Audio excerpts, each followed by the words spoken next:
began on a quiet Sunday afternoon.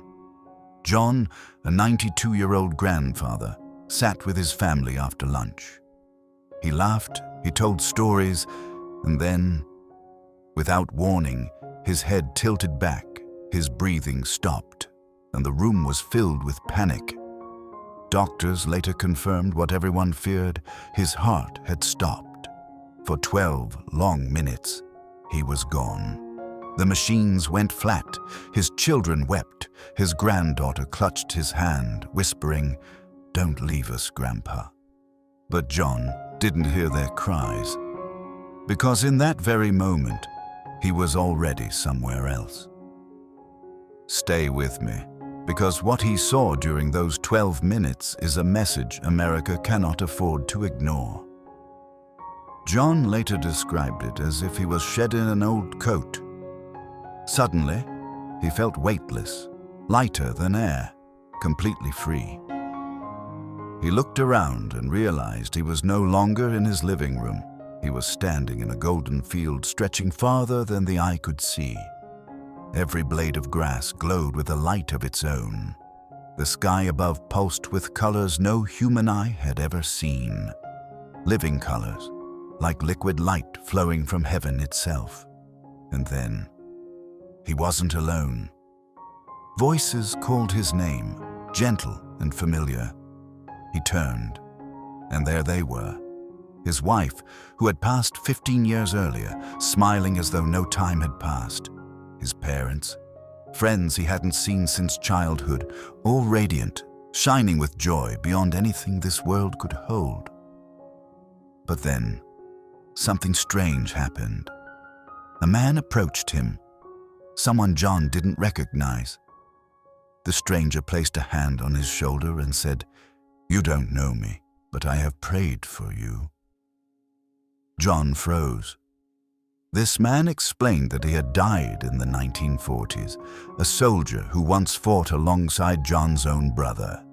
His last prayer before dying had been for John's protection, and now, standing in eternity, that prayer had become reality. And yet this was only the beginning, because what John heard next shook him to his very soul. The light grew brighter, and then the voice. Not like a human voice, but thunder wrapped in love, fire clothed in gentleness.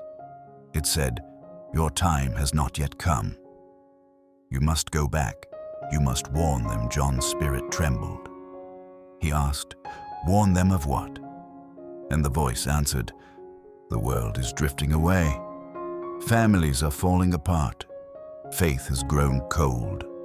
Tell them, if love is forgotten, everything will collapse. Tell them I am real. Tell them they're running out of time." John felt waves of truth pierce through him. He understood that every choice on earth had eternal weight. Every act of kindness was recorded. Every moment of hatred left scars deeper than anyone could imagine. The voice grew firmer. America has been blessed, but it has also been deceived. Comfort has replaced faith. Wealth has replaced worship. Pride has replaced humility. If they do not return to me, the light will fade. But if they remember that love is the only thing that lasts, they will live. John wanted to stay. He didn't want to leave the peace he felt. But the voice thundered once more. "Go back. Speak. Testify. For the time is short." And then, pain. A violent pull. The golden light faded. The warmth vanished. He felt himself slammed back into his frail body. Suddenly, chaos. Doctors shouting. Defibrillators sparking. A monitor beeping again. After 12 minutes without a heartbeat. John gasped for air. He was alive. Tears streamed down his face. His family stared in disbelief, but his first words were not for them. They were for the world. He whispered, "Love is the only thing that remains. Don't waste your life chasing what dies with you. America, return to God before it's too late." His children wept. His doctors had no explanation, but John's testimony spread. from his home to his town across the country, and now it has reached you. The question is, will you ignore his warning, or will you take it as the final call to awaken? Because if John's story is true, and deep down you know it is, then heaven is real, God is real, and love is the only thing that conquers death. So I ask you now, what will you do with the time you have left?